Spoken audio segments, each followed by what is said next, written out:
Assalamualaikum warahmatullahi wabarakatuh. Ketemu lagi dengan saya, Bapak Muhammad Abdul Haris, SPD MSI, dan Ibu Basilia Dwi Nugrahini, SPD MSI. Kami dari SMP Negeri 2 Salatiga. Pada kesempatan kita kali ini, kita masih akan membahas tentang sistem reproduksi pada manusia.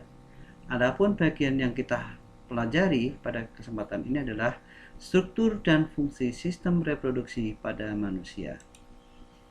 Tujuan pembelajaran yang pertama, siswa mampu mengidentifikasi organ-organ penyusun sistem reproduksi pria dan wanita.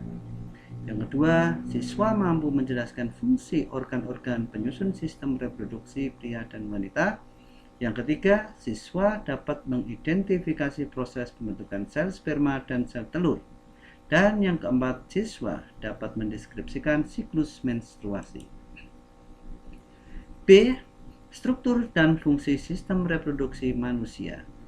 Sistem reproduksi pada manusia dibagi menjadi dua. Yang pertama yaitu organ reproduksi laki-laki, tampak seperti pada gambar berikut ini. Dan yang kedua adalah organ reproduksi perempuan dan tampak seperti pada gambar berikut. Kita akan membahas yang pertama yaitu organ reproduksi laki-laki. Pada organ reproduksi laki-laki terdapat bagian-bagian antara lain A. Vas deferens. Vas deferens adalah saluran yang berfungsi menghubungkan testis dengan vesikula seminalis. B. Uretra. Uretra adalah saluran yang menghubungkan vesikula seminalis menuju keluar ke penis sampai di bagian paling luar, berfungsi untuk mengeluarkan sel sperma dan urin. C. Penis. Penis berfungsi untuk memasukkan sel sperma ke dalam alat reproduksi perempuan. D. Skrotum. Skrotum adalah bagian luar dari organ reproduksi yang berfungsi untuk membungkus testis dan melindungi testis. E. Testis. Testis merupakan organ reproduksi laki-laki yang berfungsi menghasilkan sel sperma. Di dalamnya terdapat hormon testosteron yang berfungsi sebagai penghasil sperma. F. Epididymis adalah saluran yang berkelok-kelok di dekat testis, berfungsi untuk tempat pematangan sel sperma. Kemudian yang G. Kelenjar Cooper. Kelenjar Cooper adalah berfungsi menyekresikan mukus dan cairan bening yang bersifat basah. Kemudian H. Kelenjar prostat bersifat encer seperti susu, mengandung enzim antikoagulan, berfungsi untuk memberikan nutrisi bagi sperma dan bersifat sedikit asam. Sedangkan yang I, yang terakhir adalah vesikula seminalis, adalah kantong sperma yang berfungsi untuk menyimpan sel sperma sementara dan setelah itu akan dikeluarkan melalui saluran yang disebut dengan uretra. Yang kedua, organ reproduksi perempuan. Pada organ reproduksi perempuan terdapat bagian-bagian antara lain. Yang pertama adalah ovarium. Ovarium pada perempuan ini ada di bagian sebelah kanan dan sebelah kiri. Ini berfungsi untuk menghasilkan sel telur secara bergantian setiap bulannya.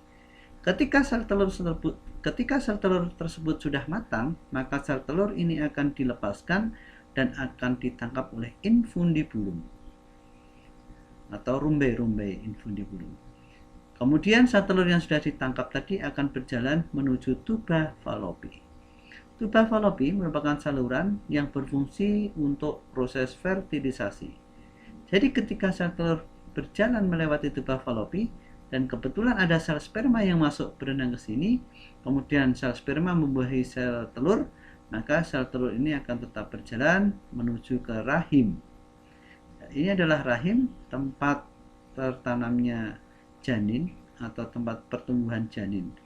Namun apabila sel telur tidak dibuahi oleh sel sperma, maka sel telur tidak akan tertanam di dalam rahim secara lama karena dihentikannya hormon progesteron, sehingga sel telur bersama dinding rahim atau endometrium ini akan meluruh dan akan keluar dalam bentuk darah yang disebut dengan darah haid.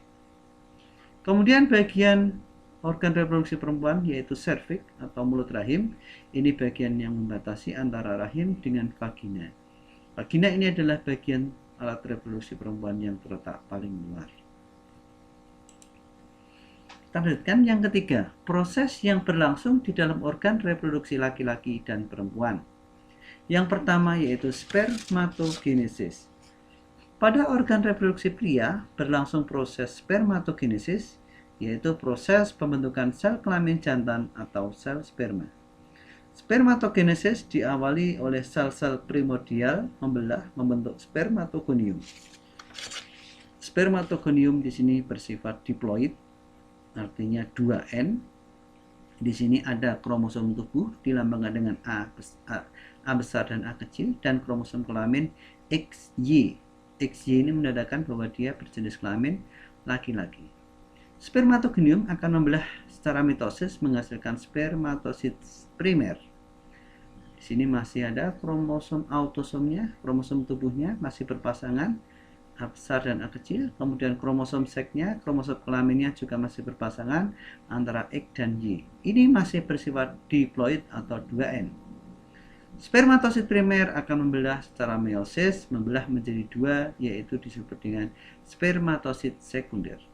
Ketika sudah mengalami pembelahan meiosis 1, ini kromosom akan terbagi menjadi dua dan bersifat haploid atau N. Di sini kita lihat ini kromosom tubuhnya jumlahnya 1, dan ini kromosom kelaminnya juga 1, X. Di sini kromosom kelaminnya 1, di sini kromosom tubuhnya 1, A, dan kromosom kelaminnya 1, yaitu Y. Ini akan memisah. Kemudian spermatosit sekunder akan membelah secara meiosis 2. Masing-masing akan membelah menjadi 2 yang disebut dengan spermatid. Dan spermatid ini nanti akan tumbuh menjadi sel sperma. Jadi satu sel spermatogonium akan membelah dan menghasilkan 4 buah sel sperma. Selanjutnya adalah oogenesis.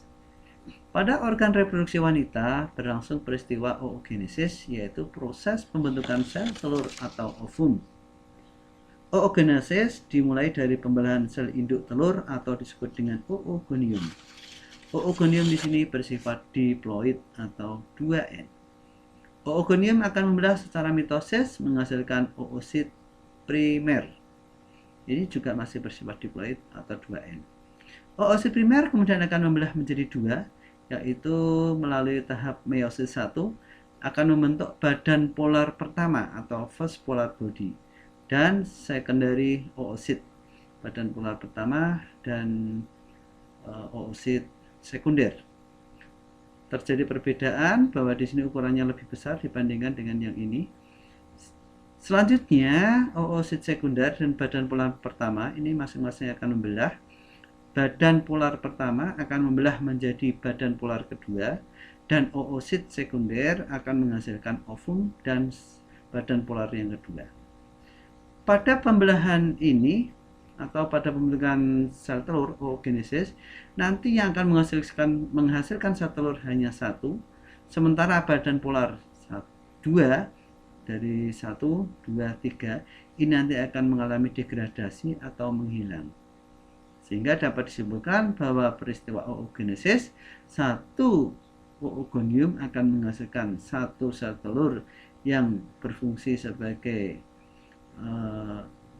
alat sel telur atau sel kelamin betina, dan 3 badan polar yang tidak akan berfungsi dan akan mengalami degradasi atau menghilang.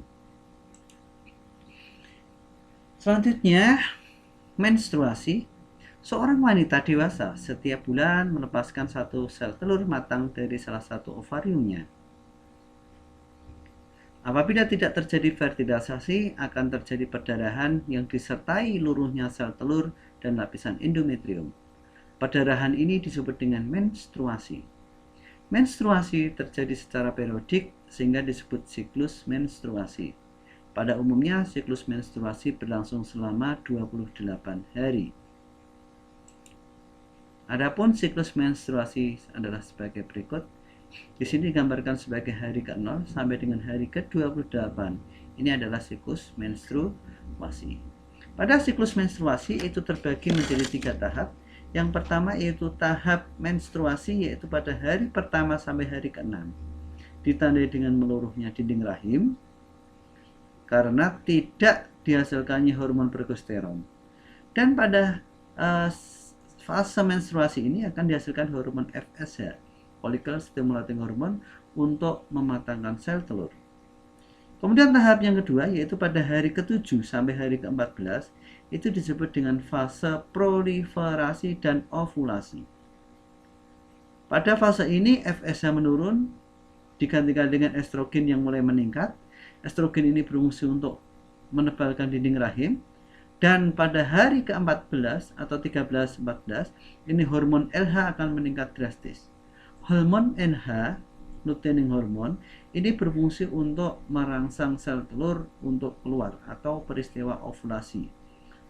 Ovarium melepaskan sel telur pada hari ke-14. Ini disebut dengan masa subur.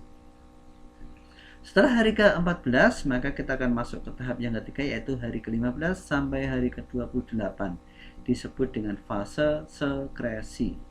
Pada fase sekresi, ini hormon LH turun, hormon estrogen turun, kemudian yang meningkat adalah hormon progesteron.